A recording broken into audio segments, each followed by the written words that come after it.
አንድን ሰው ወደ ራሳችሁ ህይወት ማምጣት ከፈለጋችሁ እነሱ ወደ እናንተ እንዲመጡ የሚያደርጋቸው ጥቂት የሚባሉ ነገሮች አሉ። ከነዛ ነገሮች መካከል አንደኛው ኪዩሪዮሲቲ ነው ሊባል ይችላል። የማወቅ ጉጉታቸው ሊኖር ይገባል። ይህ ሰው ምንድነው? ከኔ ምንድነው የሚፈልገው? ምን አይነትስ ማንነት አለው? ያላወቅኳቸው ብዙ ነገሮች አሉና ማወቅ እፈልጋለሁ ብሎ እንዲያስቡ ማድረግ መቻል ይጠበቅባቸዋል።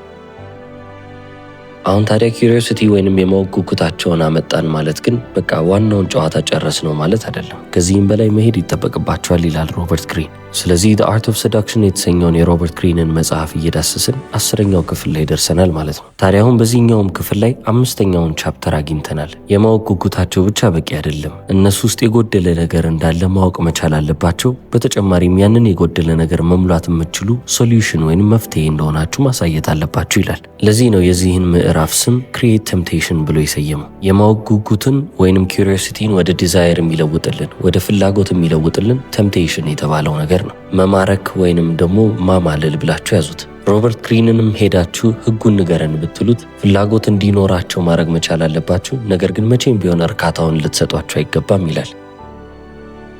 ለዚህም ደግሞ አንድ ማስረጃ ያለው ሰዎችን ለማማለል መሞከር ማለት መስጠት ብቻ ሳይሆን ሆልድ ባክ ማድረግ ነው ወይንም አንዳንዴ ያዝ ማድረግ ነው ይላል። እናንተን እንዲፈልጓችሁ ማድረግ ትችላላችሁ። ያንን ፍላጎት አንዴ ከጫራችሁ በኋላ ግን ሙሉ ለሙሉ ራሳችሁን አሳልፋችሁ መስጠት የለባችሁ። ይህ ሰው የኔ ነው ወይንስ አይደለም ብለው ግራ እንዲጋቡ ማድረግ መቻል አለባችሁ። ያንን ማድረግ ስትጀምሩ እነሱ ፍረስትሬትድ መሆን ይጀምራሉ፣ ውጥረት ውስጥ ይገባሉ። ውጥረቱ ነው እነሱን ልክፍት ውስጥ ሊቀጣቸው የሚችለው ይላል። ምሳሌ ስጠንም ብትሉት ካሰኖቫን እንደ ምሳሌ ያነሰዋል። ሻርፒየን የተባለች በጣም ወጣት ኮርቲሰን ነበረች። እሷም ሁሌ ለካሰኖቫ የምትነግረው ነገር ነበረ፣ አትጠጋኝ፣ አበላሻለሁ፣ ምስቅልቅልህ ይወጣል ትለዋለች። ካሰኖቫም እሷን ማሸነፍ ልክ እንደ ቻሌንጅ ወይንም እንደ ፈተና አድርጎ ተመለከተው። ስለዚህ ሁሌም ቢሆን እሷን እያሳደደ ማባረሩን ተያይዞታል። ታዲያ እሷ በሱ ፍላጎት እንዳላት ማሳየት መቻል ነበረባት። ምክንያቱም ትንሽ ምልክት አሳይታ ነው መንፈግ የነበረባት። ስለዚህ እሱን እንደወደደችው ወይንም ፍላጎት እንዳላት ታሳየውና ነገር ግን እሷን እንዳይዛት ማድረግ ትችልበታለች።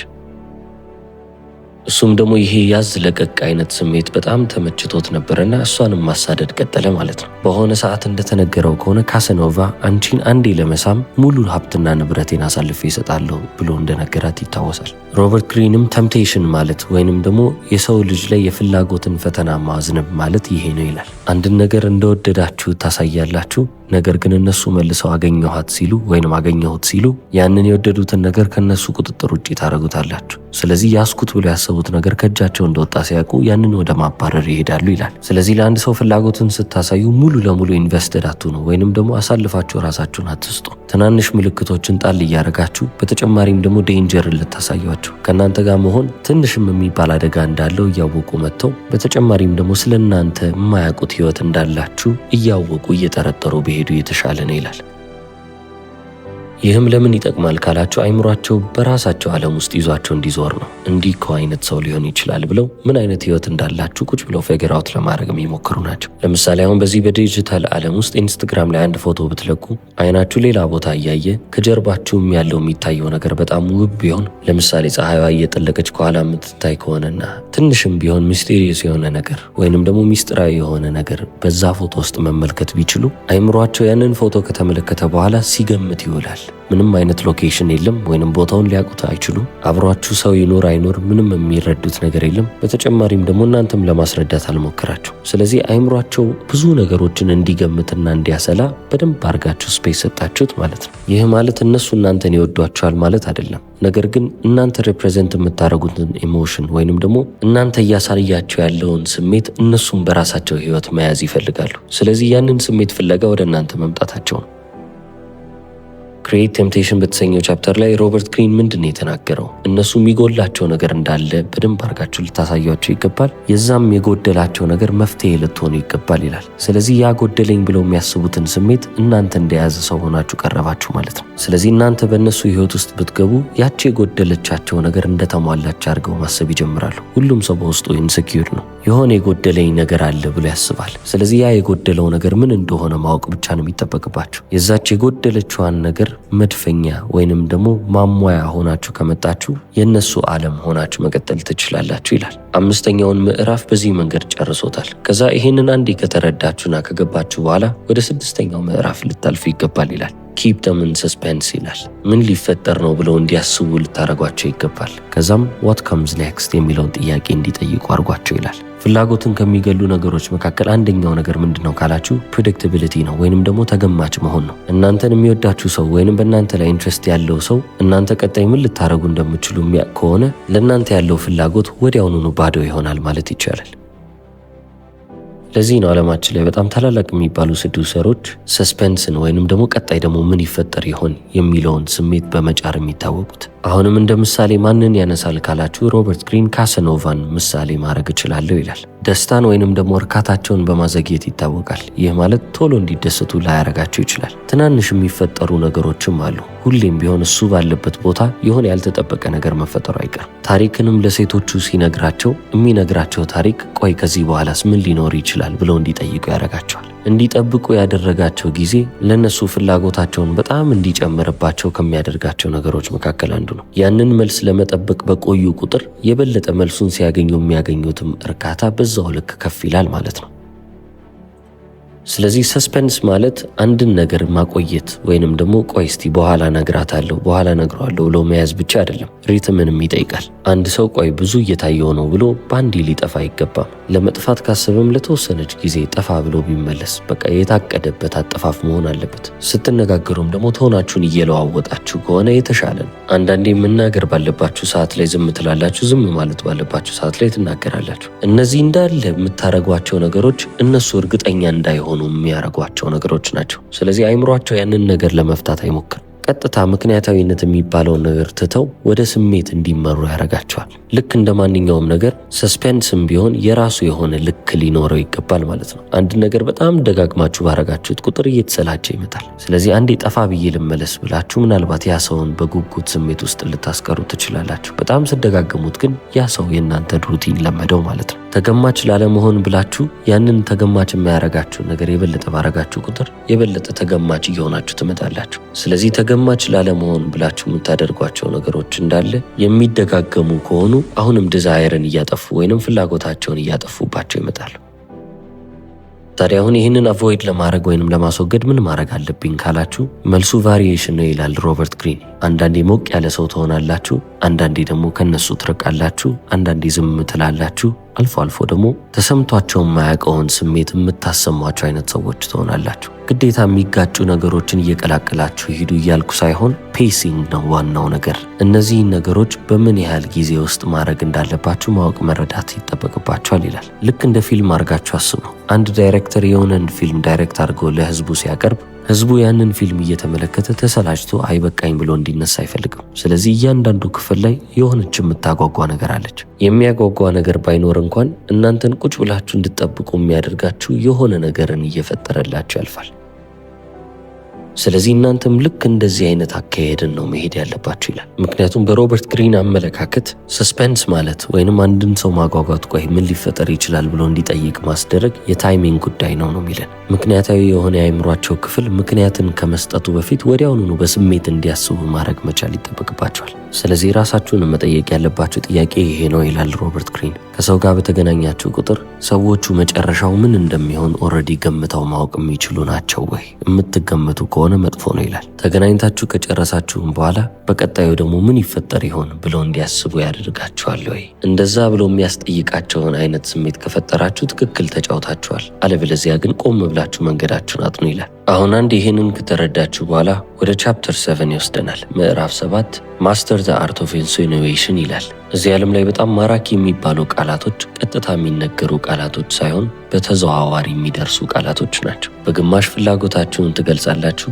በግማሽ ግን ፍላጎታችሁ ድብቅ ይሆናል። እንደነዚህ የተከፋፈሉ ከሆኑ በጣም ሰዳክቲቭ ሊሆን ይችላል፣ በጣም ሊያማልል ይችላል ይላል። አንዳንድ ነገሮችን ሙገሳም ቢሆን በቀጥታ የምትናገሯቸው ከሆነ የሰው ልጅ ወዲያውኑ ላይ ማረክበት ይችላል። ነገር ግን ሙገሳችሁን ጠቅለል አርጋችሁ በድብቅም መንገድ በግማሽም ደግሞ ግልጥ በሆነ መንገድ አርጋችሁ ብትሰጡ የተሻለ የሆነ አቀባበል ይኖራል። በምክንያት እንዳያስቡ ለማድረግ ነው እናንተ መጣር ያለባችሁ። ስለዚህ በግማሽ ሲሆን ደግሞ ቀጥታ ኢማጂኔሽናቸው ጠሪውን ቀዳዳ ለመድፈን ይሞክራል። የኢንግላንድ የቀድሞ ጠቅላይ ሚኒስትር የነበረው ቤንጃሚን ዲዝራኤሊ ኩዊን ቪክቶሪያ ላይ ይህን በደንብ አድርጎ ይለማመድም ነበር። ሙገሳዎቹን በቀጥታ አይነግራትም ነበረ። ነገር ግን ቀስ አድርጎ ወይንም ደግሞ በሌሎች ነገር ሸፈንፈን አድርጎ በድንገት እንደመጣለት አድርጎ ይናገረዋል። ምናልባት ስለ አመለካከቷ፣ ስለ ጨዋታዋ በቃ የሆነች ቦታ ላይ ጣል እያረጋት ያልፋል። እሷ ባላሰበችበት ደቂቃ ስለሆነ እሱ ጣል እያረገ የሚያልፈው ምክንያታዊ የሚባለውን አይምሮዋን አልፎ ቀጥታ ልቧ ውስጥ ነበር የሚገባው። ይህም ማለት ደግሞ በስሜት ነበር የምትቀበለው። በኩዊን ቪክቶሪያ አይምሮ ውስጥ እነዛን ሐሳቦች እንደ ድንገት የቀበረ ይመስልና እሷ ራሷ የእሱን የመውደድ ሐሳብን እንዳመጣቸው አድርጋ ታስባለች። ስለዚህ ያንን ኢሉዥን ኦፍ ፍሪደም ይሰጣቸዋል ማለት ነው። ነፃነት እንዳላቸውና የምርም እነሱ ሁኔታውን እየተቆጣጠሩ እንደሆኑ አድርገው ያስባሉ።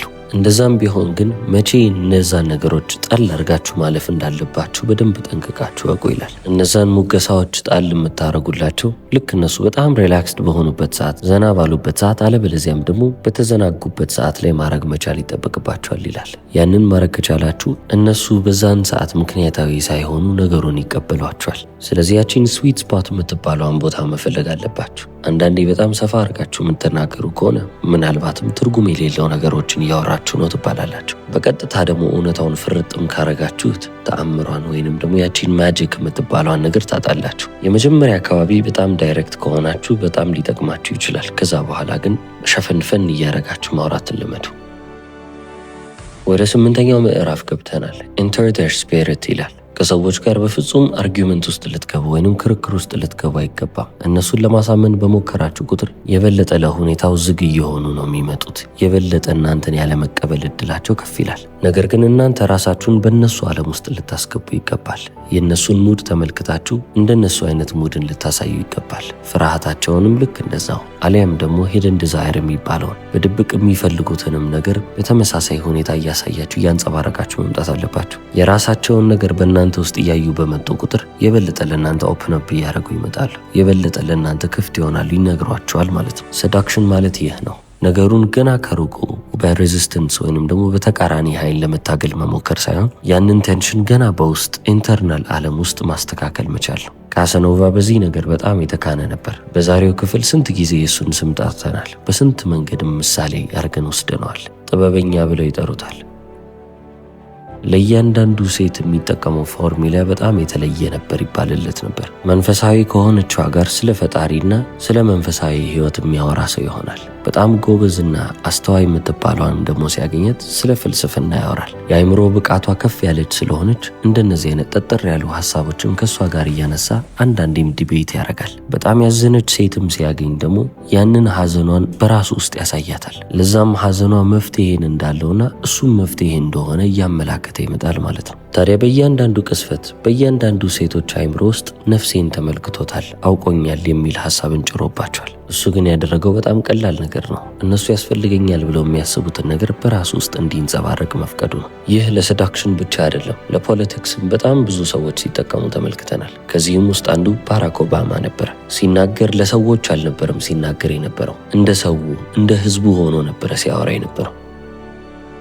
ፋብሪካ የሚሰሩ ሰራተኞችን ሲያገኝ ረጋ ያለና የበለጠ የሚሰማ ሰው ይሆናል። ከልጆች ጋር ስታገኙት ምናልባትም ወደ ኮሌጅ ሄዶ እየተመለከታቸው እየጎበኛቸው ከሆነ ኤነርጂው ልክ እንደነሱ ሆኖ ትመለከታላችሁ። የማወቅ ጉጉቱ ከፍ ይላል። ታዲያ አብሯቸው ያሉት ሰዎች እንዳለ እሱን ያገኙት ሰዎች እንዳለ የምርም ተረድቶናል ብለው እንዲያስቡ ያደረጋቸው ነገር ምንድን ነው? እነሱ መስማት የፈለጉትን ነገር ስለነገራቸው እኮ አይደለም። ነገር ግን እነሱ ነኝ ብለው የሚያስቡትን ነገር መስሎ ስለቀረበን እነሱን የሚያዩበት መንገድ እነሱ ራሳቸውን በሚያዩበት መንገድ ነበር። ስለዚህ የምርም ተረዳን አሉ። ስለዚህ አንድ ማወቅ ያለባችሁ ነገር ቢኖር ሁሉም ሰው ናርሲሲስት እንደሆነ ነው። ከማንም በላይ ከራሳቸው ጋር ልክፍት ይዟቸዋል። ስለዚህ አንድን ሰው ሲወዱ ወይንም ደግሞ ሲያፈቅሩ የአንድን ሰው ወደው አይደለም፣ እዛ ሰው ላይ የራሳቸውን መልክ ተመልክተውት ነው። መልክ ስላችሁ ስፔሲፊክሊ የራሳቸውን መልክ አይተውት ሳይሆን ነገር ግን የእነሱን ባህሪ እዛ ሰው ላይ ሲንጸባረቅ ስለተመለከቱት ነው። ስለዚህ የሰው ልጅ የሚወዳችሁ እናንተ የእነሱን ውስጣዊ ዓለም ማመልከት ወይንም ማሳየት የምትችሉ አይነት ሰዎች ከሆናችሁ የዛኔ ነው እንግዲህ ታሪኩ እንዳለ የሚቀይረው። ቀጥታ የእነሱ ኢማጂኔሽን ውስጥ ትገባላችሁ። የተለያዩ ሀሳቦችን የተለያዩ ነገሮችን እያሰቡ እያቀዱ እነሱ ይጠፋሉ ማለት ነው። ትክክለኛው ኃይል ግን ምንድነው ካላችሁ እነሱን ወይንም የውስጣዊ ዓለማቸውን ማንጸባረቅ መቻል አይደለም። ወደፊት መሆን የሚፈልጉት ማንነት አለ። ያንን አይዲየል ብለው የያዙትን ማንነት እናንተ ማንጸባረቅ ከቻላችሁ በቃ አለቀ። እናንተን ሲመለከቷችሁ አሁን ላይ ያላቸውን ማንነት ይመለከታሉ። በተጨማሪም ደግሞ መሆን የሚፈልጉትን ማንነት ይመለከታሉ። ስለዚህ ይሄ ደግሞ ዴድሊ ኮምቦ ነው። በሁለቱም ይረቱባቸዋል ማለት ነው። ከእናንተ ውጪ ምንም አይነት ሰውን ማግኘት አይፈልጉም። የሰዳክሽን አንዱ ጎኑ ይሄ ነው። እንግዲህ እነሱ እየታዩ እንደሆነ እንዲሰማቸው ያደርጋል። ሰው እንደተረዳቸው እንዲሰማቸው ያደርጋል። በተጨማሪም ደግሞ አንዳንዴ ኃይልም እንዳላቸው እንዲሰማቸው ያደርጋል። ያንን በማድረግ ውስጥ መስታወትንም እያቀበሏቸው ይመጣሉ። ልክ የእነሱን ባህሪ እናንተ የበለጠ እያንጸባረቃችሁ እንድትሄዱ ማለት ነው። በዛ ውስጥ ማሳልፈው ኃይላቸውን ወይንም ቁጥጥራቸውን አሳልፈው ይሰጧቸዋል። ይሄ ነው እንግዲህ ጥበቡ ይላል። የመጀመሪያውን ፌዝ በዚህ መንገድ ጨርሰናል። አሁን ደግሞ ወደ 11ኛው ክፍል መተን ፌዝ 2 እንቀጥላለን ማለት ነው። በሮበርት ግሪን የተጻፈውን ዘ አርት ኦፍ ሰዳክሽን የተሰኘውን መጽሐፍ እንግዲህ በዚህ መንገድ እየዳሰስነው ነው። በነጋው ክፍል እንገናኛለን። ቻው።